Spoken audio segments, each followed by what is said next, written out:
Você sabia que se o seu filho se machuca, pode ser um sinal de que o teu relacionamento não anda bem, não?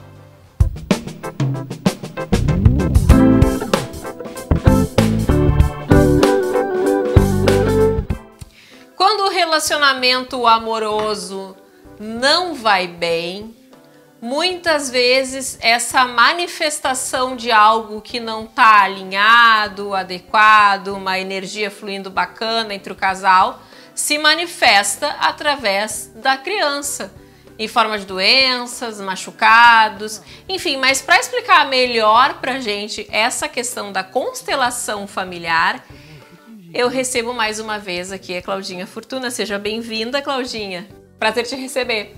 Claudinha, tu quer dizer então, deixa eu ver se a gente entendeu o que eu comecei falando, que um casal, muitas vezes, quando ele tá, ou ao contrário, né, quando a criança ela tá se machucando muito, aquela criança com a saúde fragilizada, isso pode significar que o relacionamento do pai e da mãe não tá muito bacana? Eu gosto de usar a seguinte expressão: criança, quando se machuca muito e beijo de mãe e vó não basta, tem que olhar para o casal. Por quê? Porque todo mundo tem a mania de dizer que não, mas uma criança saudável vai se machucar. Claro! Uma criança saudável, uma criança feliz, uma criança ativa, normal, vai se machucar.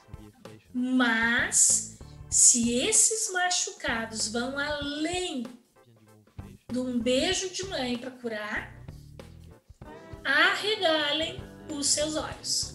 Então, beijo de mãe tem poderes, sim, muitos. Mas quando esses poderes não são o suficiente, tem alguma outra mecânica interferindo. Acidentes repetitivos com crianças. Criança tem conta no pronto-socorro. Epa! Já são acidentes mais graves. Ah, esse menino tomou não sei quantos pontos. Como assim? Ninguém cuida dessa criança, essa criança faz o que quer, está em risco, coloca os outros em risco. Por que uma criança normal vai estar em risco? Alguém que precisa tomar ponto fez uma arte muito grande. Onde que esses pais estavam? Aqui e aqui. Onde que está este relacionamento de papai e mamãe?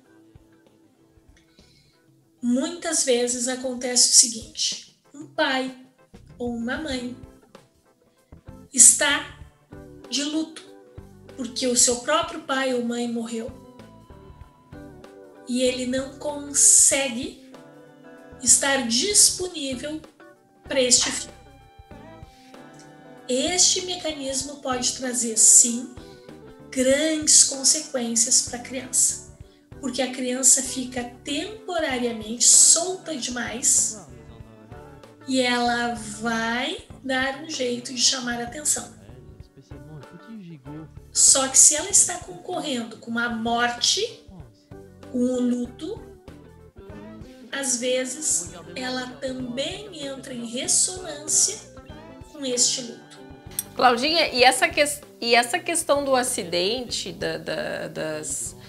tu falaste aí de levar ponto, da criança que está sempre se machucando, essa questão do relacionamento entre os pais também pode se manifestar através de outros tipos de doença, aquela criança que está sempre gripada, a criança que está sempre com problema respiratório, com problemas intestinais, enfim, aquela criança que a pessoa diz assim, nossa, o fulaninho ele tem a saúde muito fragilizada, ele não pode comer tal coisa que ele tem problema, ele não pode sair no frio que ele tem, sabe assim, quando é algo constante.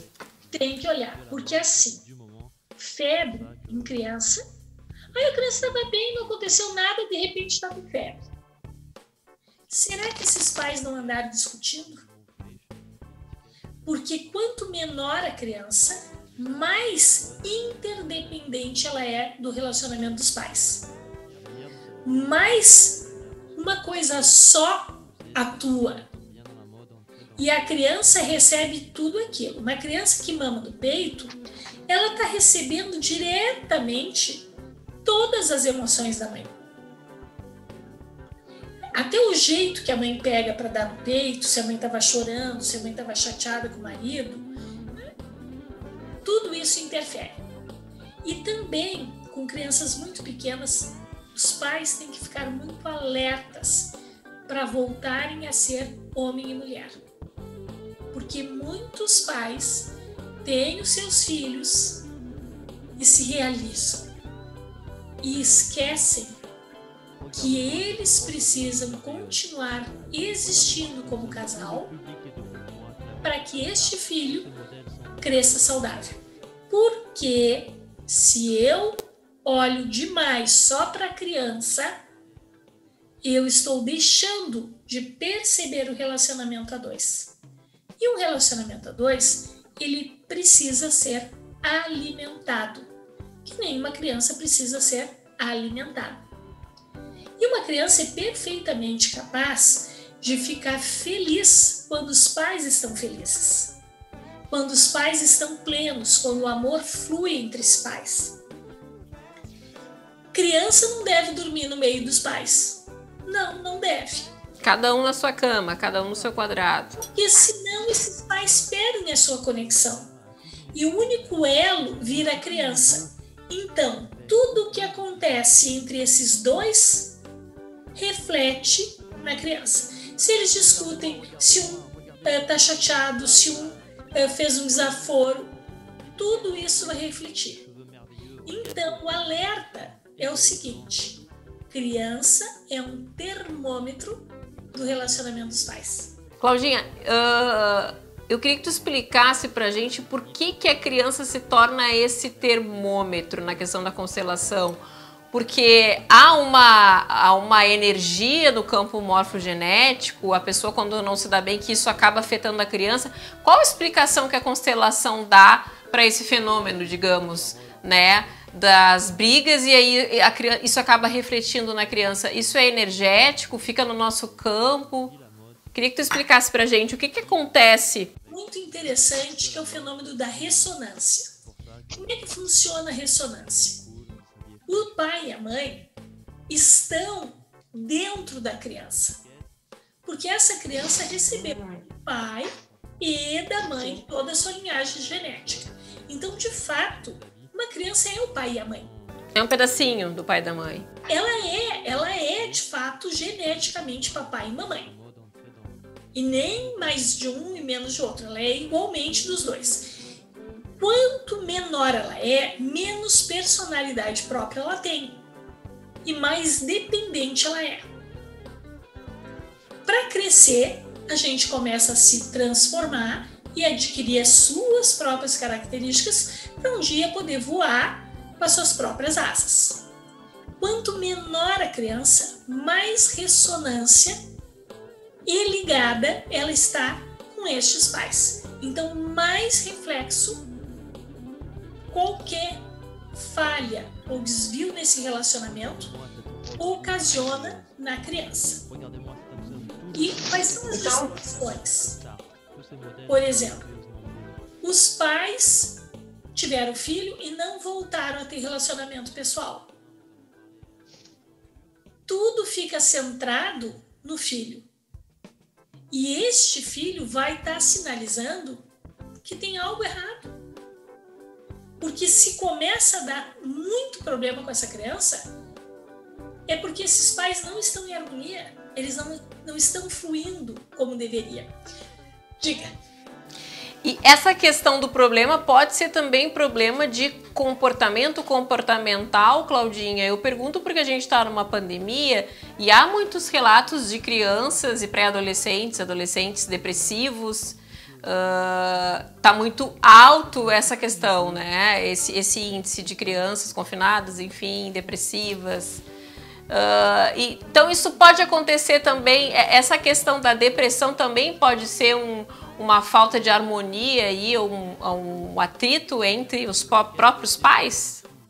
Quando a família está confinada, tudo afeta em dose dupla. Porque os espaços são mais restritos e as pessoas precisam conviver. E no conviver os atritos afloram. Então, uma briguinha boba. Porque tu pôs a escova assim, mas eu queria escova assado. Às vezes é o suficiente para as pessoas dormirem emburradas. Por um detalhe. Que no dia a dia a pessoa nem sabe. Nem sei onde é que está a escova. Mas na convivência mais próxima, isso começa a acontecer. E claro, os adolescentes estão passando por uma transformação das suas vidas. Eles tinham expectativas. Agora eu ia estar namorando, ia estar saindo, indo para festa, fazendo... E nada disso aconteceu. As pessoas tiveram a sua liberdade modificada. Claro que tem um aspecto positivo, que é a oportunidade que nós temos de pôr os pingos nos is e as coisas voltarem a fluir. Porque a família, a unidade familiar, seja ela qual tipo de família for, mas a unidade familiar, ela é fundamental para a sociedade e para que as coisas na sociedade também funcionem adequadamente. Então, essas coisas vão refletindo umas nas outras e entrando em ressonância e reverberação. O que acontece no micro se propaga e vai acontecendo no macro. Os pais se desentendem, reflete na criança. Criança demanda mais desses pais e demanda mais cuidados. E assim vai sendo. É uma corrente de fatos que vão se sucedendo. Para encerrar, Claudinha, antes de eu olhar muitas vezes para a doença ou para o comportamento do meu filho, eu olho, mas eu preciso olhar também para o relacionamento do casal, principalmente, da família. Quando uma criança tem dor de ouvido, qual dos dois não quer ouvir alguma coisa?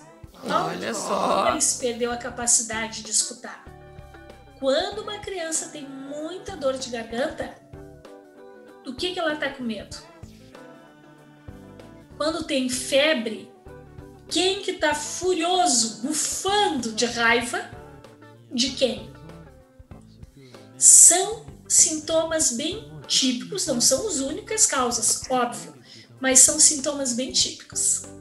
Interessante, Claudinha. Adorei o nosso bate-papo de hoje. Tenho certeza que a gente ajudou muita gente que está nos assistindo. Gratidão. Tchau, tchau. Regardez-moi ces cheveux merveilleux. Quelle beauté, vraiment je suis ébahi devant ça.